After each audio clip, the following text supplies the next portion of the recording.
Salam alaikum à tous. Nombreux sont les gens aujourd'hui qui vivent sans se rendre compte d'une chose. Le temps passe, des milliers de générations d'hommes et femmes ont vécu, les prophètes que Dieu nous a envoyés pour nous rappeler les buts de la vie sont venus, ces messagers nous ont montré l'exemple à suivre. Le dernier, Mohammed sallallahu alayhi wa sallam, nous a laissé le mode de vie parfait à suivre. Il nous a tout dit, tout ce que nous avions besoin de savoir. Il nous a dit beaucoup de choses sur l'avenir, sur ce qu'il se passerait après sa mort. Il nous a prévenus sur les dangers qui viendraient inévitablement, de manière à ce que les musulmans soient prêts et ne soient pas surpris, qu'ils savent à quoi s'attendre pour rester fermes dans leur foi. Dieu ne laisse jamais les croyants dans l'ignorance. Il a transmis à Mohammed sallallahu alayhi wa sallam les signes de la fin des temps. Ne vous rendez-vous pas compte que la mode d'aujourd'hui est l'inverse total de ce que notre prophète nous a dicté de faire? Il nous a recommandé le bien, l'entraide envers les autres, la gentillesse, la douceur, l'aimabilité, la fidélité des maris et épouses, de ne pas être orgueilleux et fiers. Et que voyons-nous aujourd'hui? Le sexe de toutes parts, l'infidélité qui mène à tous ces divorces, le stress des gens. Jamais la population n'a pris autant de médicaments qu'à notre époque. Le nombre de somnifères vendus pour aider les gens à dormir a décuplé. Mais pourquoi? Allah ne nous a pas créés pour passer notre temps à autant travailler, à vouloir avoir autant de désirs matériels qui nous obscurent l'esprit. Les gens sont stressés à cause de leur volonté à gagner toujours plus d'argent. Les jeunes perdent leur santé aujourd'hui à gagner de l'argent pour ensuite la dépenser plus tard afin de retrouver leur santé. Mes frères et sœurs, les meilleures choses, Dieu nous les a données. L'islam, la santé, un mari, une femme, des frères et sœurs, etc. Regardez les gens aujourd'hui, ils se mettent en colère très rapidement. Les films d'aujourd'hui vous montrent que l'homme fort, c'est celui qui est musclé et qui frappe tout le monde, que la femme bien est celle qui pèse 50 kilos et qui montre son corps à tous les hommes. N'avez-vous pas l'impression d'être des objets? Le prophète Mohammed a dit, le véritable homme fort, c'est celui qui sait contrôler sa colère. L'homme fort, c'est celui qui, quand il a l'occasion de pouvoir frapper quelqu'un, de se venger de quelque chose, il sait se contrôler et ne le fait pas. Peu de gens sont capables de ça aujourd'hui. Qui sait contrôler ses colères? Quelle femme ou homme, lorsqu'il est énervé, est capable de se calmer comme ça? Un homme est venu voir le prophète et lui a demandé un conseil. Et celui-ci a répondu, ne te mets pas en colère. Plusieurs fois l'homme a reposé la question, et à chaque fois le prophète lui a répondu la même chose, ne te mets pas en colère. Écoutez bien cela, mes frères et sœurs. Le messager d'Allah, que la paix et les bénédictions d'Allah soient sur lui, a dit, celui qui est facile à vivre, calme et doux, Allah lui interdit l'entrée en enfer. Le messager d'Allah a également dit, le bon comportement est la meilleure chose qui ait été donnée aux gens. Mais il nous a également dit que viendra une époque où les gens ne respecteront plus rien ni personne, au point que les enfants insulteront leurs parents, etc. Mes frères et sœurs, ce sont des choses qui se passent aujourd'hui. C'est devenu quelque chose de banal. Et le prophète Mohammed a dit, lorsque viendra cette époque, ce sera la fin des temps. Il nous a bien expliqué que parmi les signes de l'heure, l'apparition de la grossièreté et de l'indécence. L'impudeur et le vice se répandront, avec notamment la généralisation de l'homosexualité et du lesbianisme. Et que se passe-t-il aujourd'hui, avec le mariage homosexuel autorisé, etc. Ils banalisent de plus en plus ces actes, de manière à ce que cela paraisse normal aux gens. Mais dites-moi, quand nous voyons que lorsqu'un homme et une femme ont des rapports et que cela donne un bébé, c'est bien que les choses doivent normalement aller dans ce sens. Car deux hommes et deux femmes peuvent faire ce qu'ils veulent, ils n'obtiendront jamais un enfant. Le prophète sallallahu alayhi wa sallam disait à ce sujet, la fin du monde n'aura pas lieu tant que les gens ne s'accoupleront pas en public dans la rue comme le font les ânes. Et quand nous voyons aujourd'hui tous les films pornographiques produits, les gens qui n'ont plus aucune pudeur et aucune estime d'eux-mêmes. Parmi les signes de l'heure, la généralisation de l'adultère. Cela n'aurait pas pu se produire à aussi grande échelle avant, car aujourd'hui, avec tous ces moyens de rencontrer des filles ou garçons, avec le téléphone, Facebook, Skype, etc., c'est tellement simple de rencontrer quelqu'un et de commettre l'adultère que tout le monde le fait. Il nous est dit, les femmes seront dévêtues tout en étant habillées. Inutile de trop développer cela, nous le voyons tous les jours aujourd'hui. Toutes ces femmes en tenue très courte et serrée, parfois transparentes. Nous croisons aujourd'hui des femmes en plein hiver avec des mini-jupes. Ils ne se soucient que d'une chose, attirer le regard des hommes. Certains vêtements sont tellement moulants que c'est presque une deuxième peau. Il y aura également à la fin des temps beaucoup d'actes de fornication. Tous les gens coucheront sans être mariés, juste pour le plaisir et s'amuser. Revenez un peu avant. Les gens attendaient presque toujours d'être mariés avant d'avoir des rapports. Les hommes détestaient les femmes qui n'étaient pas vierges. C'était une honte avant de faire cela avant le mariage. Aujourd'hui, il est devenu très difficile de pratiquer correctement sa religion. Les jeunes femmes n'ont pas le droit de porter le voile dans les écoles, on trouve du porc dans de nombreux aliments, les musulmans se font critiquer de partout, etc. Et le prophète a dit, à l'époque de la fin des temps, pratiquer sa religion sera aussi difficile que de tenir une braise dans sa main. Il a dit également que celui qui voudrait pratiquer l'islam avec beaucoup d'assiduité sera considéré comme quelqu'un d'extrémiste.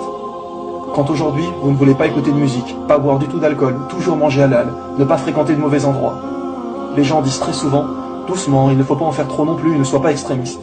Eh bien ça, mes frères et sœurs, notre prophète nous l'avait bien également prédit. Parmi les signes de la fin du monde, on accusera l'honnête de trahison et on fera confiance aux traîtres.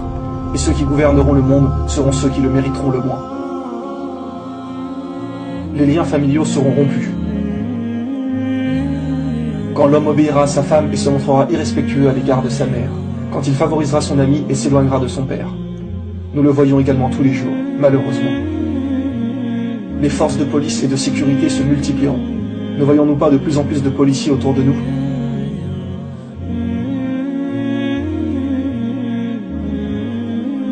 Le prophète a dit qu'à l'époque de la fin des temps, de grands mensonges seront racontés. Regardez aujourd'hui tout ce qu'il nous raconte, au point de ne pas croire en Dieu, comme par exemple la théorie de l'évolution, le fait qu'on aurait pu être créé par des extraterrestres, etc. Pour ceux qui auraient encore des doutes, comment un homme au milieu du désert d'Arabie pouvait savoir tout ça?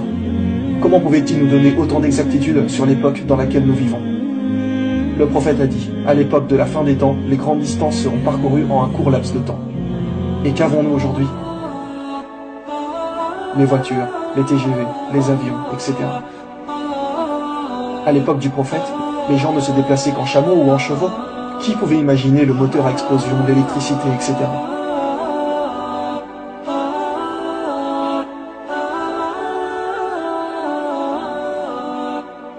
Vous savez, même sans parler de religion, la science nous prouve que nous sommes dans la fin des temps. Nous savons aujourd'hui que des centaines d'espèces d'animaux meurent dans de nombreux endroits de la Terre. Il y a des pluies d'oiseaux, des milliers de poissons que l'on retrouve morts à flotter dans l'eau, dû principalement à la pollution. Le réchauffement climatique, 55% de la calotte glaciaire a fondu entre 2003 et 2008. L'économie ne cesse de chuter. Les scientifiques le disent, que la Terre ne pourra pas tenir encore longtemps comme cela.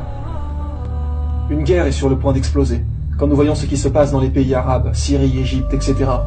Et rappelez-vous que jusqu'ici, nous avons mentionné que des signes mineurs.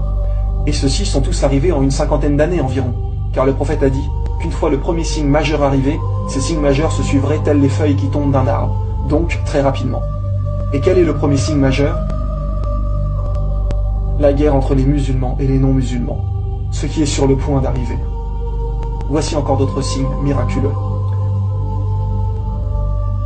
Le prophète a dit que les signes majeurs n'apparaîtront pas avant que des montagnes à la Mecque n'existent plus.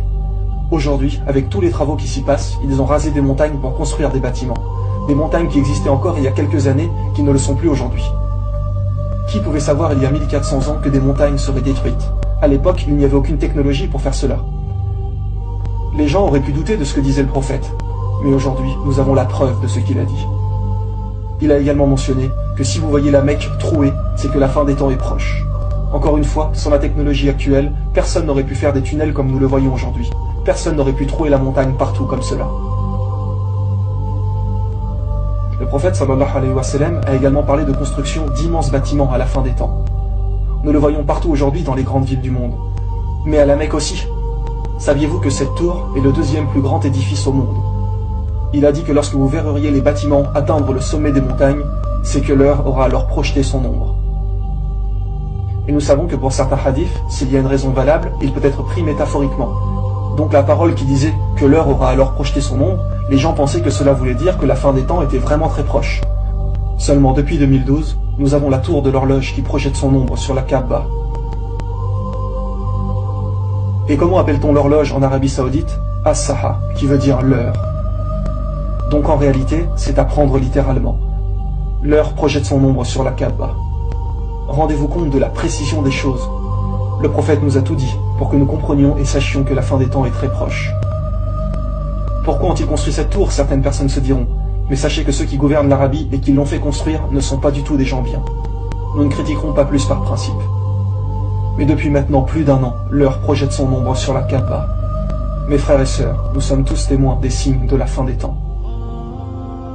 L'intérêt de cet épisode n'est pas de faire peur aux gens. Nous devons faire confiance en Allah. Oui, l'heure est effectivement proche, mais seul Allah en connaît la date exacte. Le but de cet épisode est de vous rappeler que le jour du jugement arrive à grands pas, ainsi que bien évidemment notre mort à tous. Alors mes frères et sœurs, faites le maximum, donnez tout ce que vous pouvez, délaissez vraiment les péchés. Ne nous laissons pas tenter par cette vie qui est sur le point de disparaître,